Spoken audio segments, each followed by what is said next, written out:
فبالله كسب تستنطق القرون አብዛኛው ሰው ክፍለ ጊዜውን በአግባቡ አይጠቀምም።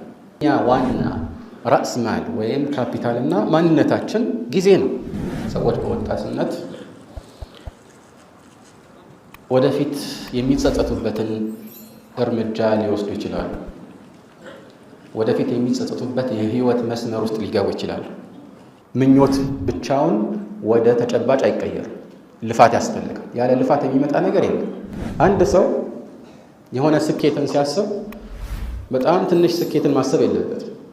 መልካም ስራ መስራት በህይወት ላይ የሚንጸባረቅ በረከት አለው።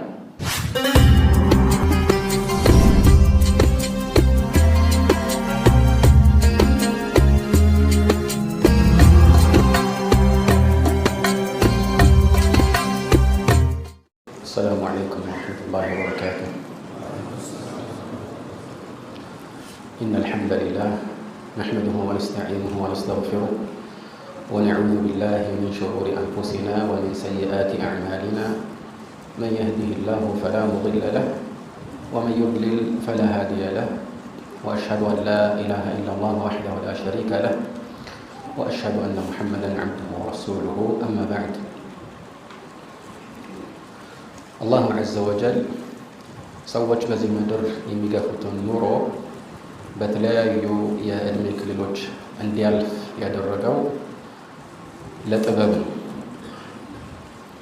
አላሁ አለዚ ኸለቀኩም ሚን ضዕፊን ثመ ጀዐለ ሚን በዕድ ضዕፊን ቁወة ثመ ጀዐለ ሚን በዕድ ቁወትን ضዕፈን ወሸይበህ የኽሉቁ ማ የሻእ ወሁወል ዐሊሙል ቀዲር።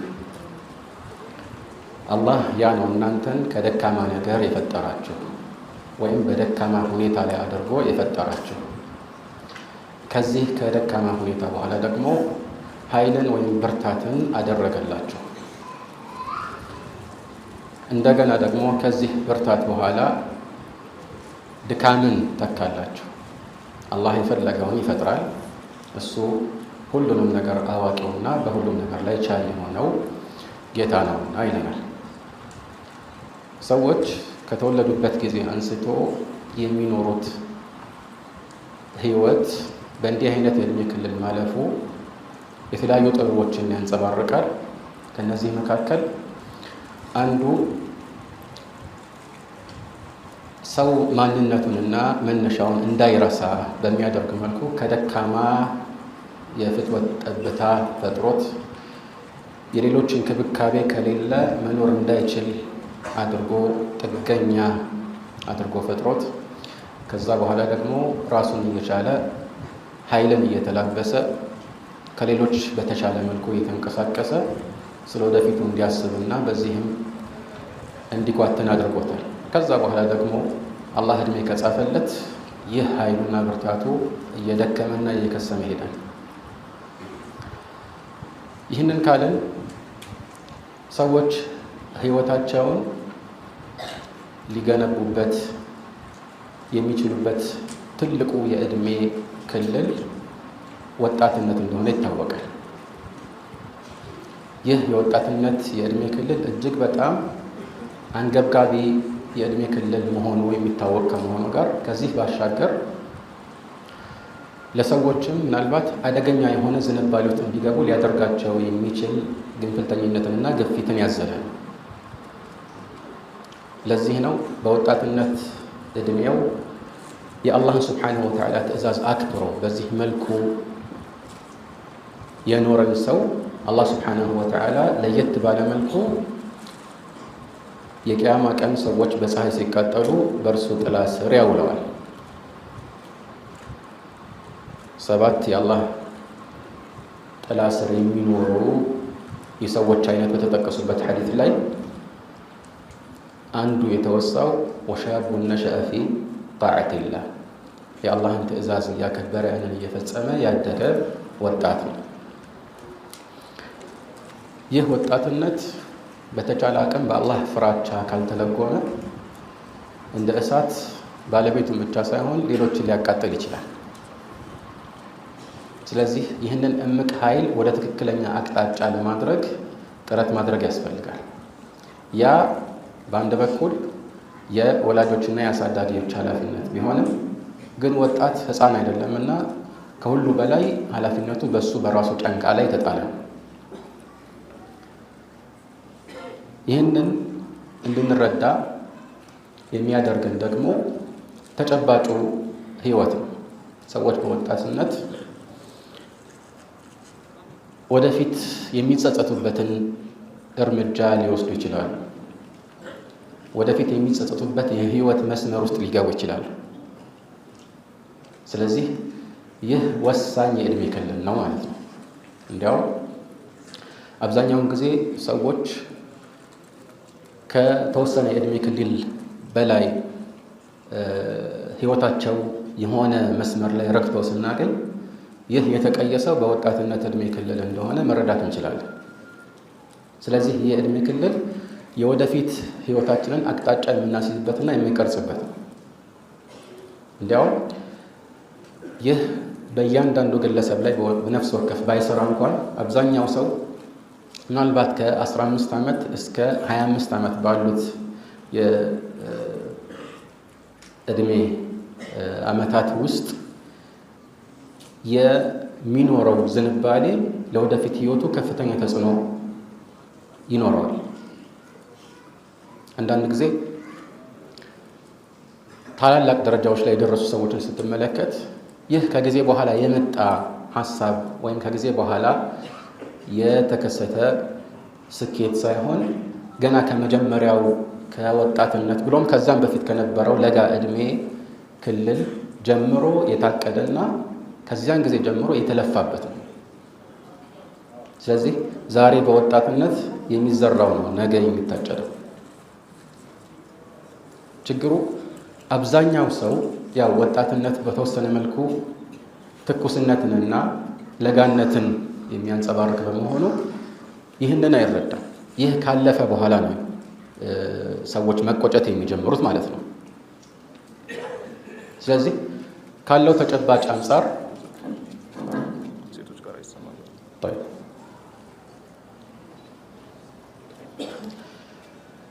ተጨባጭ አንጻር ይህ ወጣትነት ለወደፊት ስኬት አንድ ሰው የሚበቃበት እምቅ ኃይል መሆኑን ለማረጋገጥ በአካባቢው ያሉ ሊስተካከሉ የሚገቡና ሊመቻቹ የሚገቡ ነገሮችን ማመቻቸት ያስፈልጋል ማለት ነው።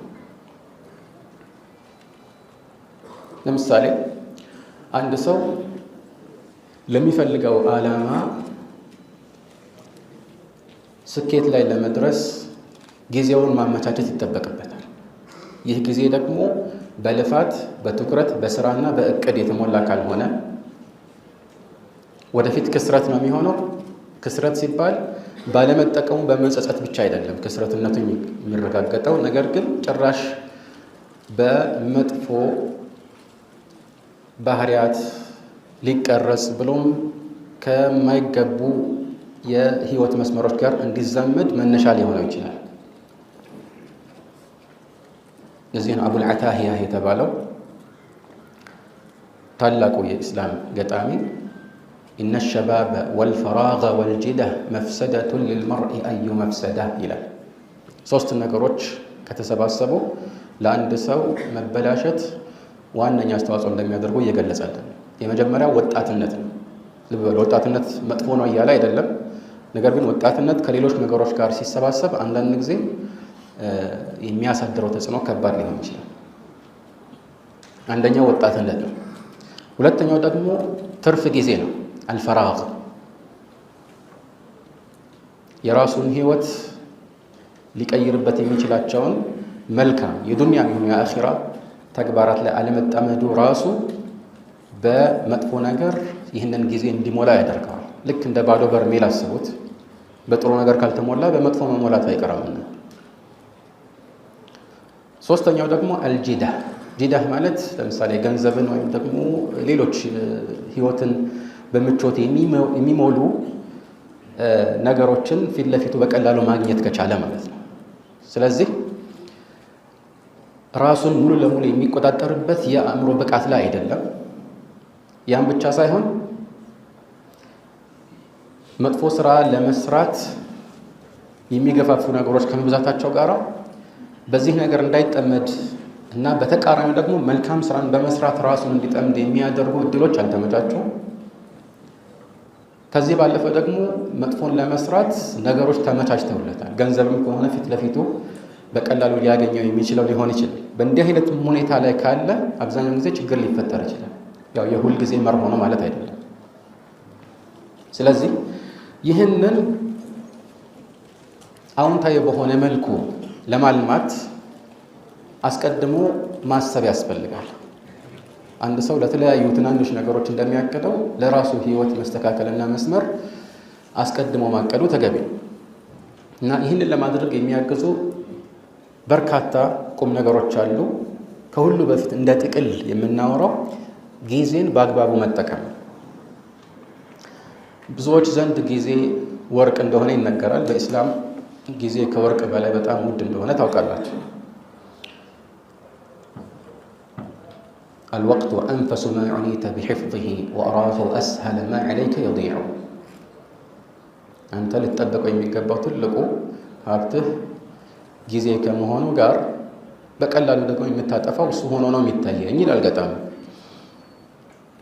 እንዲያውም ብዙዎች ዛሬ ወይም ከዛሬም በፊት እንደሚስተዋለው በተለይ ወጣቶች እስቲ የሆነ ነገር እናድርግ ይላሉ። ምንድነው መነሻው? ጊዜ ለማጥፋት ጊዜ እንግደልበት ይባላል። ምን አጥፍቶ ነው የሚገደለው? ጊዜ ሊጠበቅና በስስት እንዳይባክን ሊያዝና ሊንከባከቡት የሚገባ አንጥራ ሀብት ነበር። እንዲያውም ጊዜ የሁሉ ነገር መሰረት ነው። መልካምም ለመስራት መጥፎም ለመስራት መስኩ ጊዜ ነው። ራእስል ማል ወይም ካፒታሉ ጊዜ ነው። ስለዚህ ማትረፍ የፈለገ የግድ ካፒታል ወይም ራእስል ማል እንደሚያስፈልገው ሁሉ ጊዜውን በአግባቡ መጠቀም ይኖርበታል ማለት ነው።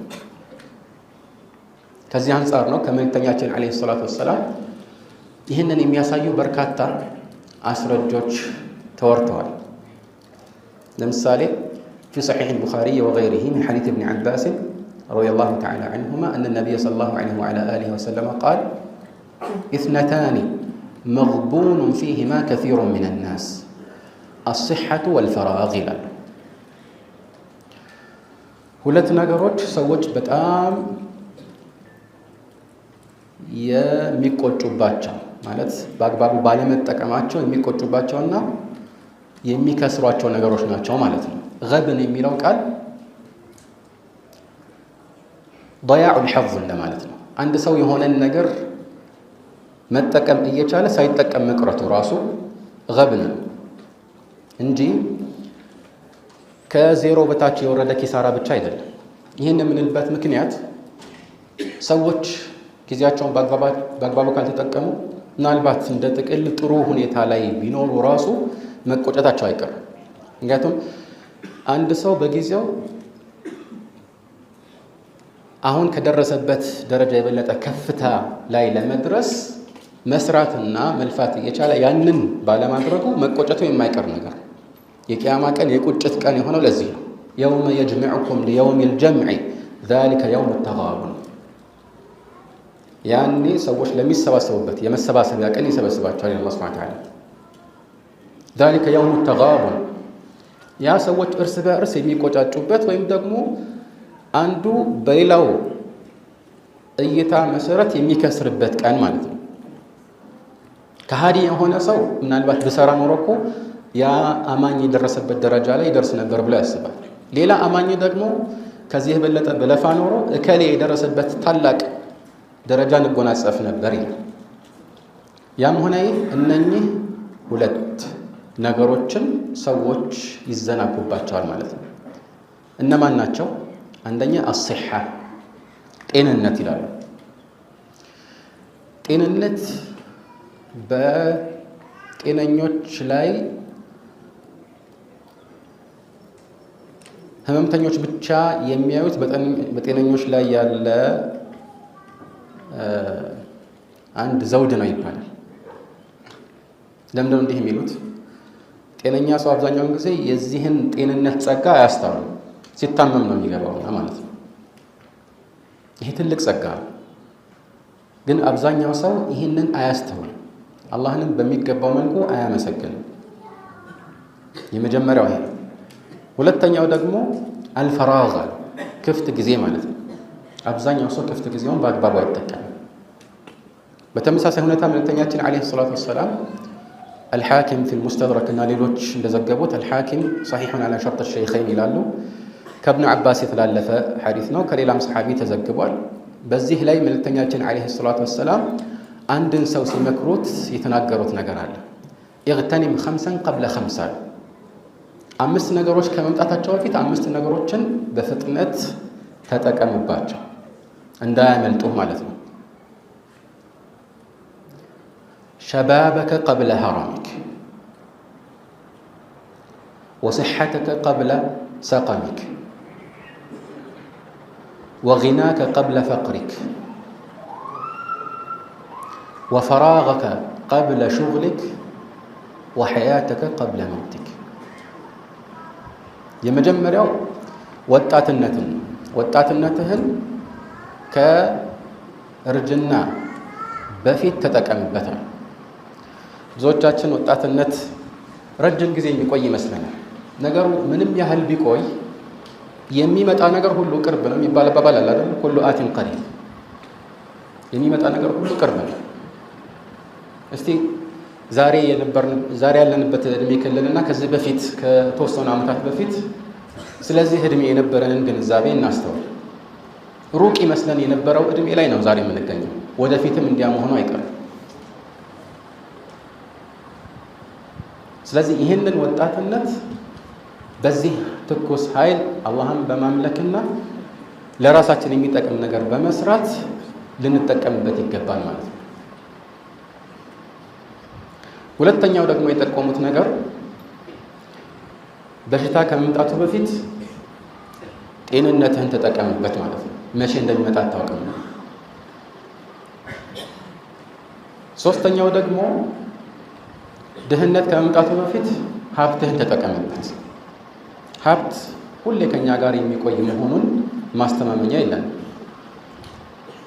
አራተኛው ደግሞ ፈራገከ ቀብለ ሹግሊክ፣ በሆነ ነገር ሳትጠመድና ጊዜ ከማጣትህ በፊት ክፍት ጊዜህን ተጠቀምበት።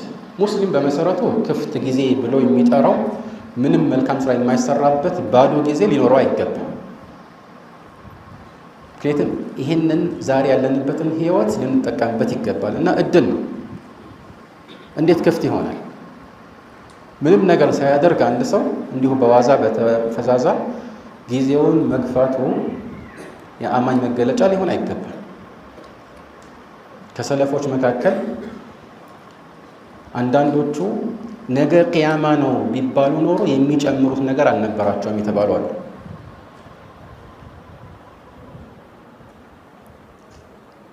ለማንኛውም ክፍት ጊዜን በሆነ መልኩ ሳንጠመድና ጊዜ ከመጥበቡ በፊት መጠቀም ይኖርብናል።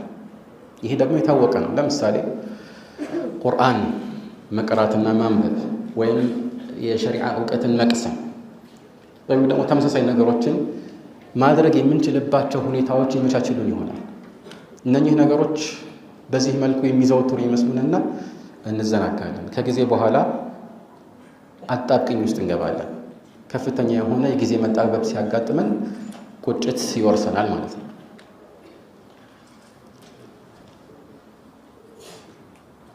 አምስተኛው ደግሞ ወሐያተከ ቀብለ መውቲክ፣ ይሄ ከዚህ በፊት ያለፈውን ሁሉ የሚከልስልን አንድ አካታች ገለጻ ነው።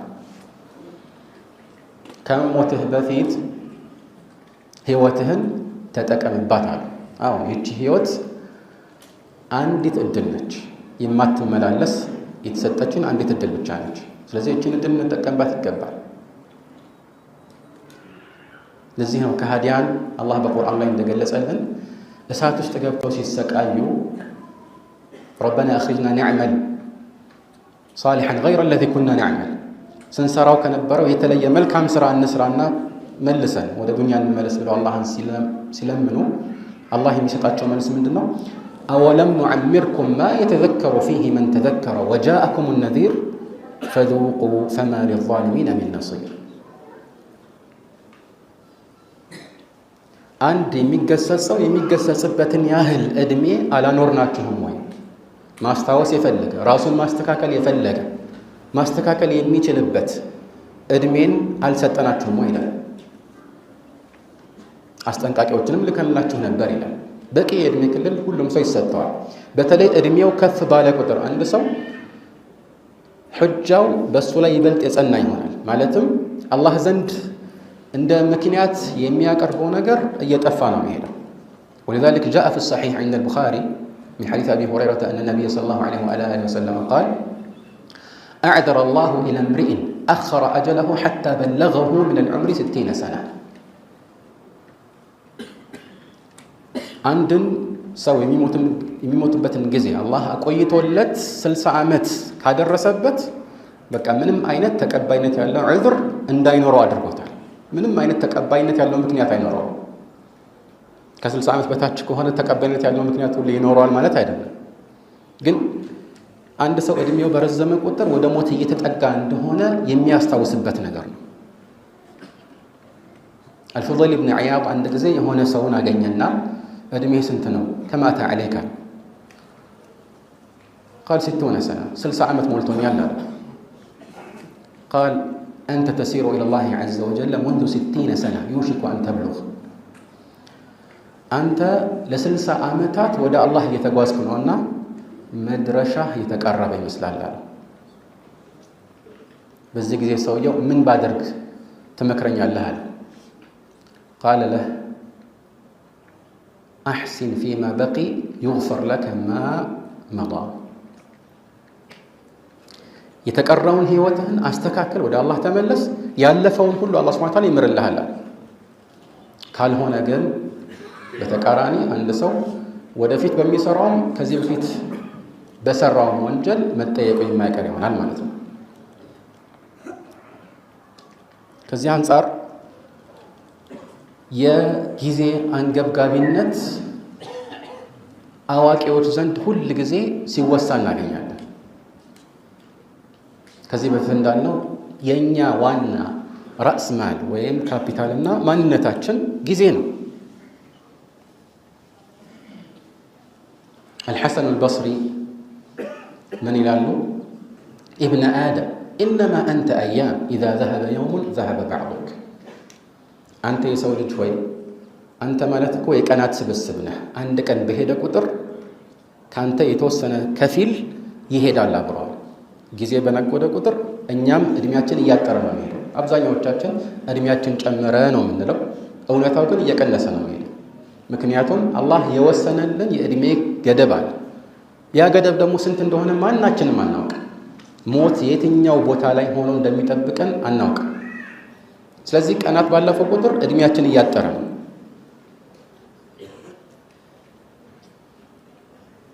ከዚህ አንፃር አዋቂዎች ቀናቸውን አስመልክቶ እጅግ በጣም ይሰስቱ ነበር። ጊዜያቸውን ለመጠቀም በጣም ይለፉ ነበር።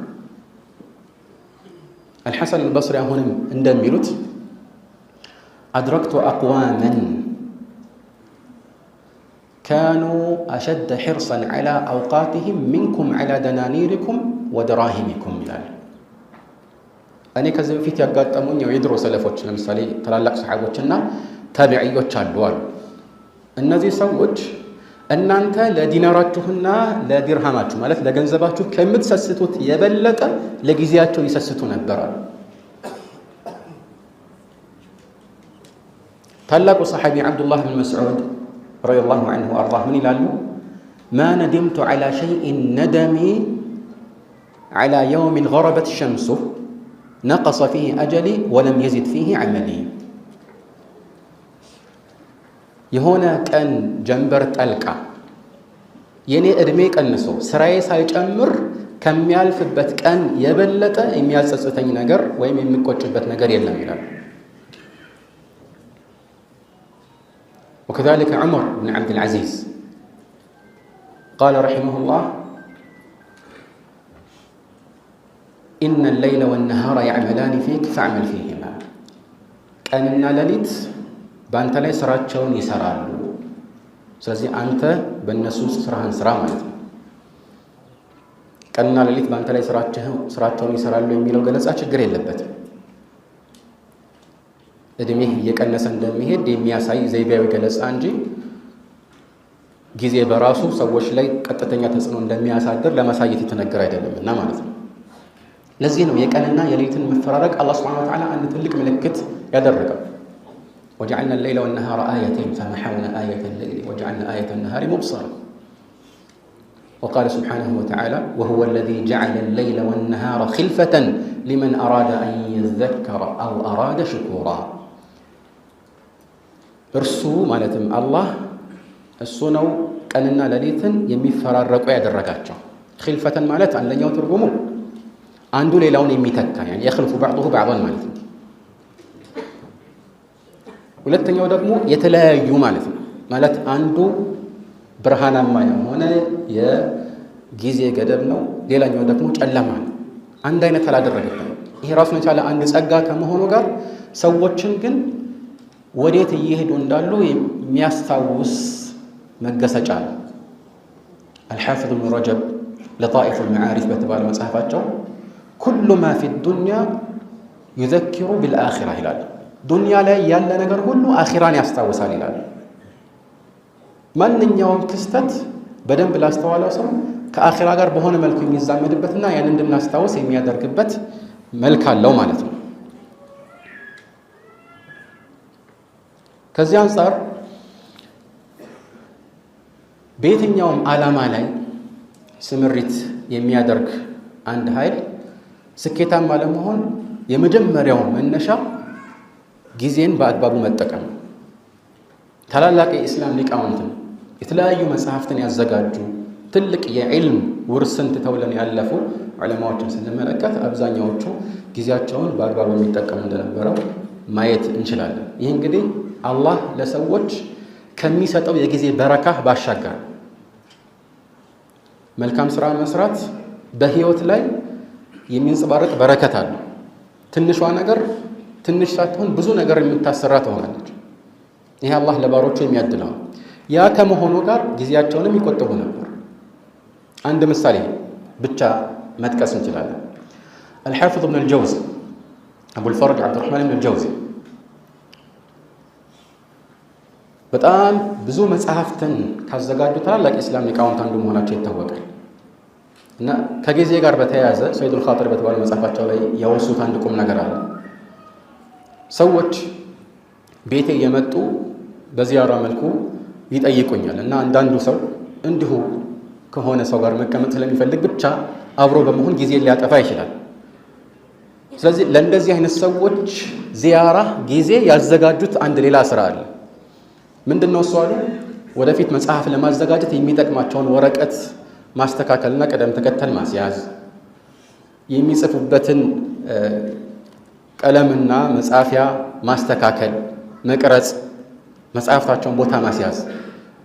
ይህንን ለእንዲህ አይነት ጊዜ ያደረጉት ምክንያቱም እንዲህ አይነት ተግባራት የአእምሮ ትኩረት ይህን ያህል የሚያስፈልጋቸው ስላልሆኑ ከሰው ጋርም ሆኖ በዚህ መልኩ ሌላን ጊዜ ከማጥፋትና ከማባከን ይህንን ጊዜ መጠቀም ይችላሉና ማለት ነው። ስለዚህ ይህ ግንዛቤ ሁሌ አብሯን ሊኖረው ይገባል። ስንዘናጋ የምናስታውሰው ቁም ነገር መሆን አለበት። ማናችንም ወደኋላ ዞር ብንል እንጸጸታለን። በዚህ ጊዜ ከነከሌ ጋር እንዲህ ሲያደርጉ እንዲህ ባደርግ ኖሮ እንዲህ ብቀየር ኖሮ እንላለን አይደል? ያ አይነት ጸጸት እንዳይመጣ ቢመጣም እንኳን መጠኑ አነስተኛ እንዲሆን ዛሬን መጠቀም አለብን። ትናንትን ለትምህርት ብቻ ነው ዞር ብለን መመልከት ያለብን። ዋናው ቁም ነገሩ ነገ ዛሬና ነገ ላይ ነው ያለውና ማለት ነው። ግን ይሄ ለወደፊቱ ትልቅ ደረጃ ላይ እንድንደርስ የሚገፋፋን ከሆነ ተገቢ ነው። ሌላው አንድ ሰው በወጣትነቱ ሁሌ አእምሮ ውስጥ ተቀርጾ ሊቀር የሚገባው መርሆ መልእክተኛችን ዓለይሂ ሰላቱ ወሰላም ያሰፈሩልን አንድ ትልቅ መርሆ ነው። እሱም ኢማም ሙስሊም እና ሌሎች ከአቡ ሁረይራ ባስተላለፉት ሐዲስ ላይ መልእክተኛችን ዓለይሂ ሰላቱ ወሰላም እሕሪስ ዐላ ማ የንፈዑከ ወስተዒን ቢላሂ ወላ ተዕጅዝ። በሐዲሱ መግቢያ ላይ አልሙእሚኑ ልቀዊዩ ኸይሩን ወአሐቡ ኢለላሂ ሚነል ሙእሚኒ ضعيف وفي كل خير ይላል። ጠንካራ ሙስሊም አላህ ዘንድ ይበልጥ የተወደደና የተሻለ ነው። وفي كل خير ሁሉም ያው አማኝ በመሆናቸው አላህ ዘንድ ተወዳጅ ናቸው። ደረጃው ግን የጠንካራው ይበልጣል። ለምን? ጠንካራ ሙስሊም በአካል ራሱ ጠንካራ ከሆነ ለኢስላም ለራሱም የሚያበረክተው አስተዋጽኦ ከፍተኛ ይሆናል ማለት ነው። ከዚያ በኋላ አንድ የህይወታችን መርሆ ሊሆን የሚገባ ቁም ነገርን ነው የሚያስጨብጠው። ሁሌ ልናስታውሰው የሚገባ ሐዲስ ነው። ኢሕሪስ ዐላ ማ የንፈዑክ፣ በሚጠቅምህ ነገር ላይ ጉጉት ይኑርህ ማለት ነው። ልብ በሉ፣ የሚጠቅምህ ነገር ሲባል ከሁሉ በፊት እዚህ ላይ ቅድሚያ የሚነሳው የአኺራ ጉዳይ ነው።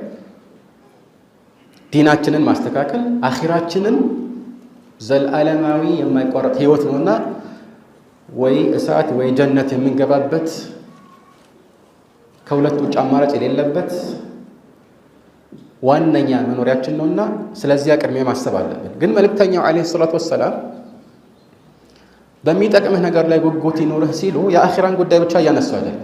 በዱንያም ጉዳይ ላይ አንድ ሰው ለሆነ ኸይር ነገር ቢነሳሳና ቢጓጓ ሐላል እስከሆነ ድረስ የሚመሰገን እንጂ የሚወቀስ አይሆንም።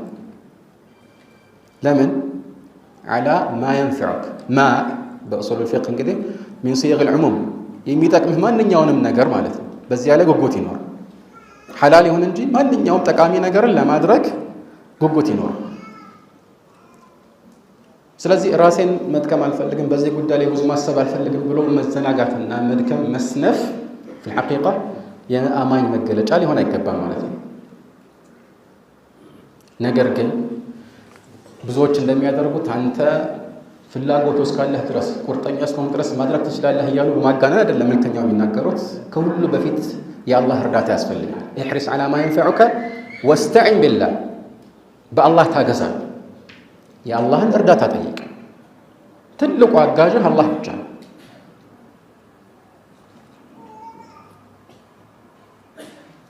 ይህንን ለማድረግ አንዱ የሚያስፈልገን ነገር የአላህን እርዳታ መጠየቅ ነው፣ ዱዓ ማድረግ ማለት ነው።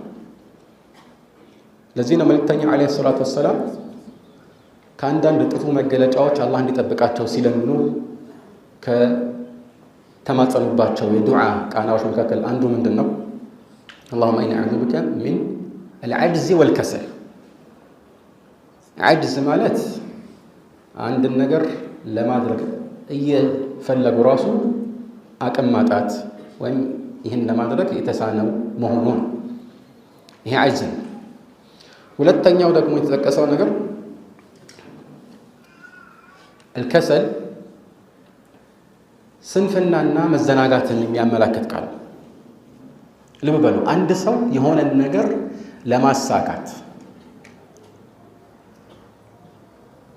ጋሬጣ የሚሆኑት ሁለቱ መገለጫዎች ናቸው። ከሁለቱ ውጭ ሌላ አማራጭ የለም። ወይ ፈልገው አቅም ስለሌለህ ነው፣ ወይ ደግሞ እየቻልክ ነገር ግን ተዘናግተህ አይደል? ከሁለቱም ጥፉ መገለጫዎች አላህ እንዲጠብቃቸው መልእክተኛው ዓለይሂ ሰላቱ ወሰላም ተማጸኑት። ይሄ ትልቅ ቁም ነገር ያዘለ ዱዓ ነው። ለዚህ ነው መልእክተኛው በጀመርነው የአቡ ሁረይራ ሐዲስ ላይ ኢሕሪስ ዐላ ማ የንፈዑከ ወስተዒን ቢላሂ ወላ ተዕጅዝ፣ አትስነፋል። ጉጉቱ ካለህ ጉጉት ብቻውን አይበቃም። ምኞት ብቻውን ወደ ተጨባጭ አይቀየርም። ልፋት ያስፈልጋል። ያለ ልፋት የሚመጣ ነገር የለም። ስለዚህ በተለይ በወጣትነት እድሜ ላይ ያለ ሰው አስቀድሞ ይህንን ቅርጽ ሊያበጅ ይገባል። ይህ አንድ የህይወታችን መርሆ ሊሆን ይገባል ማለት ነው። ከዚህ በኋላ የሚመጣ ሌላ መርሆ አለ። በዚህ መልኩ አንድ ሰው ጥሩና መጥፎን ለይተው የሆነ ዓላማን በህይወቱ ላይ ለማሳካት እቅድ ማውጣት ይኖርበታል። እቅድ ማውጣት ሲባል ጥቅል በሆነ መልኩ የሚኖር እቅድ አለ። ጥሩ ሰው መሆን፣ ጥሩ ዜጋ መሆን፣ ከራሱ አልፎ ሌሎችን መጥቀም፣ ይሄ ተገቢ ነገር። ግን ደግሞ ጥቅል ምኞትና እቅድ እንዳለ ሆኖ ዝርዝር በሆነ መልኩ የራሱን ዝንባሌ አይቶ ወደፊት እንዲህ አይነት ነገር ላይ ብሰራ ይበልጥ ለኔም ለሌሎችም ጥቅም ላበረከት እችላለሁ ማለት እና በዚህ መሰረት ዝርዝር እቅዶችን መንደፉ ተገቢ ነው ማለት ነው። እና ከዚህ ጋር ተያይዞ ይህንን አስመልክተው የሚጠቀሱ ብዙ ነገሮች አሉ። ብዙ ጊዜ ታስተውሎ እንደሆነ ልጆች ስታደግ ምን መሆን ትፈልጋለህ ተብሎ ሲጠየቁ የሚጠቅሱት ነገር ተጽዕኖዋል። ምንም እንኳን በልጅነት እሳቤና አንደበት የሚናገሩት ነገር በብዛት ከሰሙት ነገር የሚወጣ አይሆንም። ግን እንዲህ አይነት እሳቤዎችና እቅዶችን ከልጅነት ጀምሮ መያዝ በወጣትነት እድሜ ደግሞ በዚያ በትኩስ ኃይል ያንን ወደፊት ለማሳካት ካሁን ልፋቱን መጀመር ተገቢ ነው። እናም በዚህ መሰረት ይህንን ለማሳካት ከሚረዱ ነገሮች መካከል አንዱ እቅድን በዝርዝር ስናስብና ስናወጣ ያንን ነገር በጽሁፍ ማስፈር። ምሳሌ ልስጣችሁ። ብዙ ሰው ቁርአን መሐፈዝ ይፈልጋል። ቁርአንን ሙሉ ለሙሉ መሸምደድ ይፈልጋል እና ከዚህ የከለከለው ነገር አብዛኛውን ጊዜ ቁርጠኝነቱ ነው እንጂ ቁርአንን የሐፈዘው ግለሰብ የተለየ የአእምሮ ብቃት ስላለው አይደለም። ብዙ ሰው እንደዛ ይመስላል። አይደለም። እሱ ለፍቶ ነው የሐፈዘው።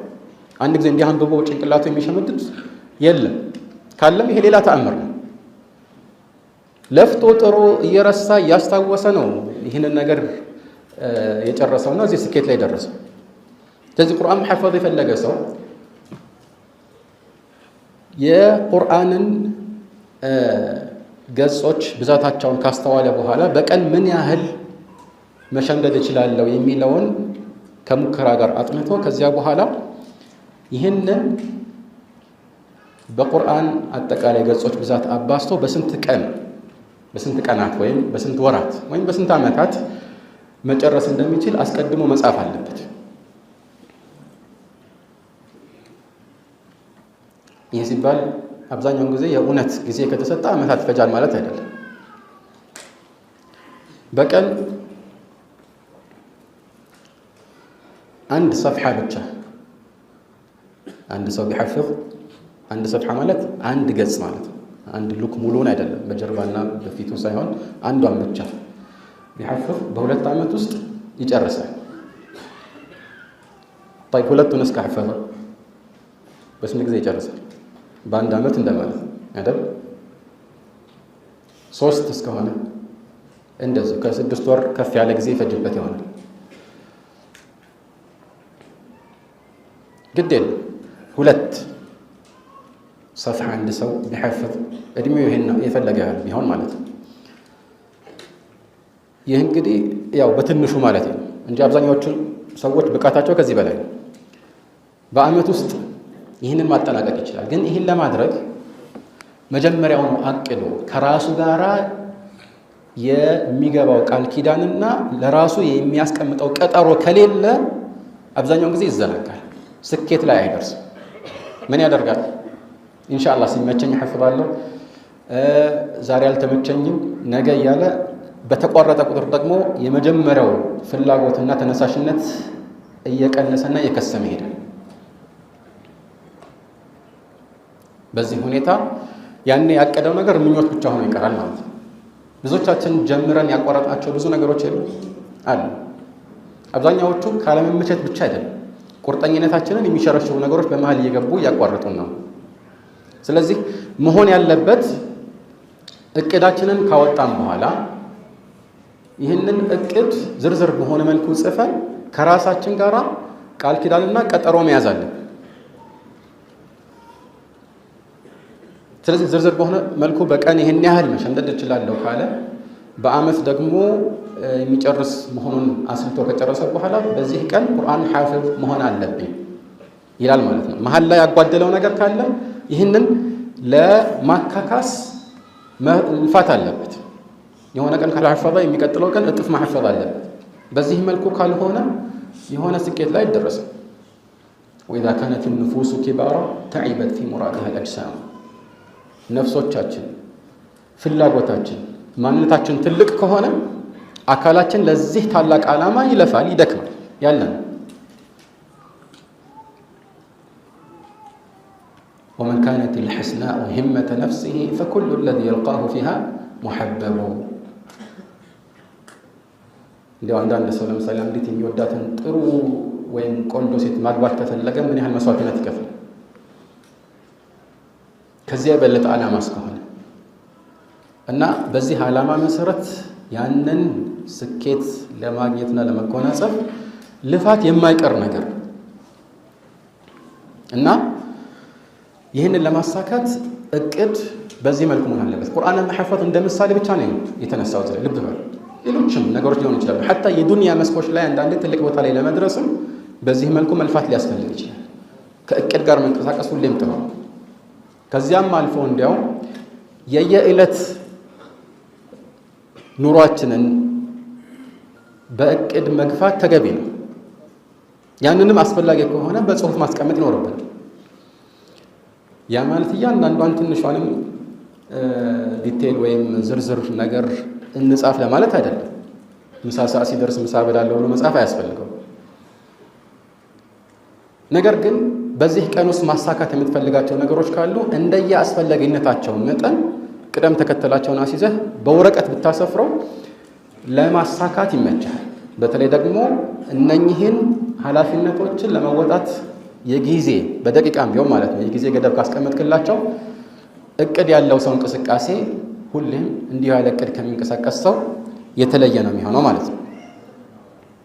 ስለዚህ ይህ በተለይ ደግሞ በወጣትነት ጊዜ እጅግ አስፈላጊ ነው። ብዙ ጊዜ ወጣቶች ናቸው ጊዜያቸውን በዋዛ በፈዛዛ የሚያስተላልፉት።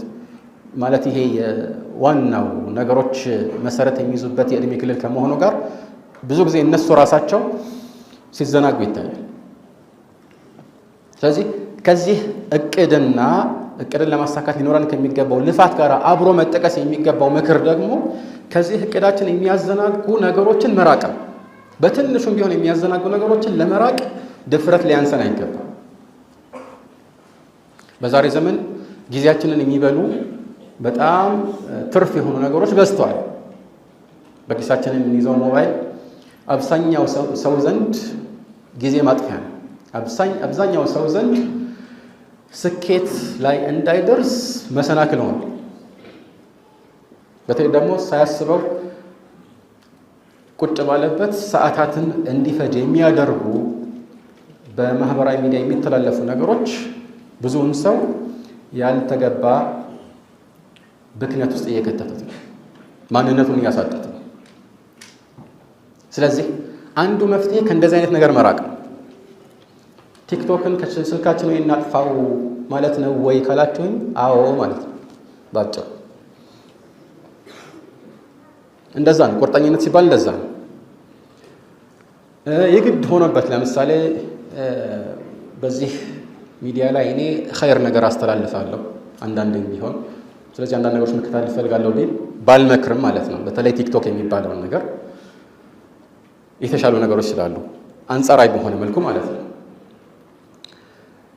የግድ ከሆነ ግን አንድ ሰው ያቀደውን ነገር በሚሰራበት ውስን ጊዜ ይህንን ነገር ከአጠገቡ ማራቅ አለበት። ስልካችን ለምሳሌ እንዲህ ፊት ለፊት የሚቀመጠው ስልካችን እጃችን ሁል ጊዜ ስልካችንን መክፈት ለምዷል፣ ልማድ ሆነ። ልብ በሉ አእምሮ ሳያስብ ራሱ ቀጥታ እንደዚህ ያደርጋል አይደል? ሳታስበው እጅህ ራሱ ይከፍተዋል። ልማድ ስለሆነ ነው። ልማድ ማለት እንግዲህ ያው ስለተደጋገመ ነው ልማድ የሚሆነው። እና በዚህ መልኩ ጊዜያችንን የሚያጠፋ መሆኑን ስለምናውቅ በተቻለ አቅም ማድረግ ያለብን ነገር ስልካችንን ራቅ ያለ ቦታ ማስቀመጥ። ተጽዕኖ አለው፣ ርቀቱ ራሱ ተጽዕኖ አለው። ልብ በሉ 1 ሜትር ያራቀና 2 ሜትር ያራቀ እኩል አይደለም። ለምን? ምክንያቱም ቅድም እንዳልኳችሁ ልማድ ስለሆነ ቅርብ ከሆነ እጅህ ሲሰነዘር የሚያገኘው ቦታ ላይ መሆን የለበትም። ራቅ ካለ እዛ ሂጅ ገና ላመጣ ነው ብለህ ስለምትሰንፍ፣ ይሄ ጥሩ ስንፍና ነው በነገራችን ላይ፣ ቁም ነገርህ ላይ ጊዜህን ታሳልፋለህ ማለት ነው። ይህ ሲባል ስማርትፎን ወይም ስልክን በአግባቡ የሚጠቀም የለም ለማለት ፈልጌ አይደለም። አንዳንድ ሰው ትምህርቶችን ለመከታተል አንዳንድ ጥሩ ቁም ነገሮችን ለመጨበጥ ይጠቀምበታል። ይሄ ያለ ነው። ግን ጉዳቱ ደግሞ ሊያመዝን ይችላል ብዙ ሰው ዘንድ ማለት ነው። ስለዚህ መሆን ያለበት በዚህ መልኩ ራሳችንን ከጊዜ ማጥፊያዎች ማራቅ። ማህበራዊ ሚዲያ ላይ እንዲያው ሰው ምን እንደምታይ ሳታውቅ ቲክቶክ የሚባለው ለምሳሌ እየጫርክ ነው እንግዲህ ከስር ያለውን ነገር የምትከፍተው አይደል? አላህ ብቻ ነው የሚያውቀው ምን እንደሚመጣ ከስር። ሰው እንዴት ዝም ብሎ እንደዚህ ያያል? ሐታ ሌሎች ማህበራዊ ሚዲያዎች ላይ ፌስቡክ ላይ የሚሆን ሌሎች ነገሮች ላይ የምናጠፋውን ጊዜ ስንመለከት ሰው መሆን ያለበት ማድረግ ያለበት መርጦ ነው ጥሩ ነገሮችን ማየት ያለበት። ለምሳሌ ዩቲዩብ ውስጥ ገብተህ የሆነ ደርስ ትምህርት ከፈለክ ያንን ነገር ሰርች አድርገህ አግኝተህ ከዛ መርጠህ ትመለከታለህ። ያ ተገቢ ነው፣ እሰየው ነው። ነገር ግን ዝም ብሎ የመጣልህን ነገር እንደዚህ ማየት ወይም ፌስቡክ ለምሳሌ እንደዚህ ወደ ላይ ስዋይፕ ያደረክ የተጻፈውን ነገር ሁሉ ማንበብ ለኔ ምሳሌው መንገድ ላይ ስትሄድ ሁለት ሰዎች አብረው ሲያወሩ አንዱም ምናልባት እብድ ሆነው ጮክ ብሎ ሰው ሲሳደብም ሌላኛው ደግሞ እንደዚሁ ከሌሎች ጋር ከሩቅ ሲሰዳደብ ሌላው ዝም ብሎ ሲስቅ ወይ ደግሞ የሆነ ስዕል ሲያሳይ ምናምን ሁሉንም ተራ በተራ ወሬያቸውን እንደማዳመጥ ነው የሚያስበው። እንደዛ የሚያደርግ ሰው አለ? መንገድ ላይ ስንሄድ ስንወጣ መንገድ ላይ የቆሙትን ሰዎች ሁሉ ምን እያወሩ ነው ብለን እየሰማን ነው የምንሄደው ነው። የሚያስኬድ ነገር አለ። በምርጫ ነው መንቀሳቀስ ያለብን አይደል እንዴ? ከዚህ አንፃር ከእንዲህ አይነት ምናልባት እኛ ደቂቃዎች ብለን የምናስባቸው ተጠራቅመው ነው ቀናት የሚሆኑት። ቀናት ብለን የምናስባቸው ተጠራቅመው ወራት ይሆናል። ወራት ደግሞ እንደዚሁ ዓመታትን ይፈጃሉ። በዚህ መልኩ ጊዜያችን እየጠፋ ነው፣ እድሜያችንም እያለቀ ነውና ይህን ነገር ለከት ካላደረግንለት በኋላ መቆጨታችን አይቀርም። ስለዚህ ከዚህ አንፃር አስቀድሞ ነገሮችን ከማቀድ ጋር አብሮ ደግሞ ይህንን እቅድ ሊያኮላሹ የሚችሉ መሰናክሎችን ከመንገድ ማስወገድም ያስፈልጋል ማለት ነው። ይህንን ለማድረግ ከሚያግዙ ተግባራት መካከል አንዱ መልካም ጓደኛን መምረጥ ነው። በሰዎች ሕይወት ላይ ከምንም የበለጠ ትልቅ ተጽዕኖ የሚያሳድረው ምንድን ነው ተብሎ ቢጠየቅ የመጀመሪያው ጥያቄ ጓደኛ ቢባል ማጋነን አይሆንም። ሐታ አረቦች ስለ አንድ ሰው ማወቅ ከፈለክ ጓደኛውን ተመልከት እስከማለት ደርሰዋል። عن المرء لا تسأل وسل عن قرينه فكل قرين بالمقارن يقتدي إذا كنت في قوم فصاحب خيارهم ولا تصحب الأرض فتردى مع الردي ጓደኛውና ሰውየው በሆነ ነገር ስለሚስማሙና ስለሚጋሩ ነው ጓደኛ ይሆኑት። ለዚህ ነው መልእክተኛችን አለይሂ ሰላቱ ወሰላም ይህን ነገር ትኩረት ሰጥተውታል። المرء على دين خليله فلينظر أحدكم من يخالل። አንድ ሰው በወዳጁ እምነት ላይ ነው ያለው፣ ዲን ላይ ነው ያለው እስከማለት ደርሰዋል። ስለዚህ ማንን ጓደኛ ወይም ወዳጅ አድርጋችሁ እንደምትይዙ ተመልከቱ ይላሉ።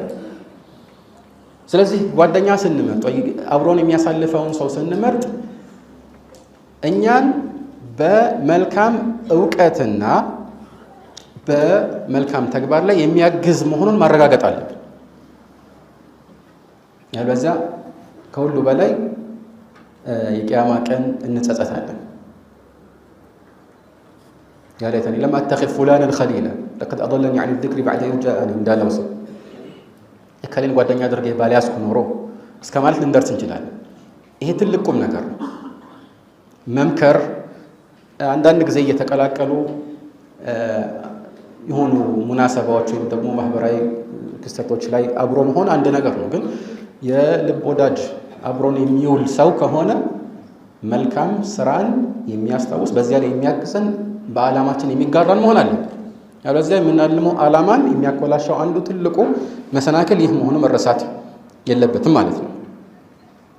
ስለዚህ ይህንን ካሰብን ወደፊትም ለሆነ ትልቅ ዓላማ ራሳችንን የምናጭ ከሆነ ይሄ የምናስበውና የምናልመው ከፍታ ላይ መድረስ የምንፈልግ ከሆነ እነኚህ ነገሮች ተግባራዊ ማድረግ አለብን።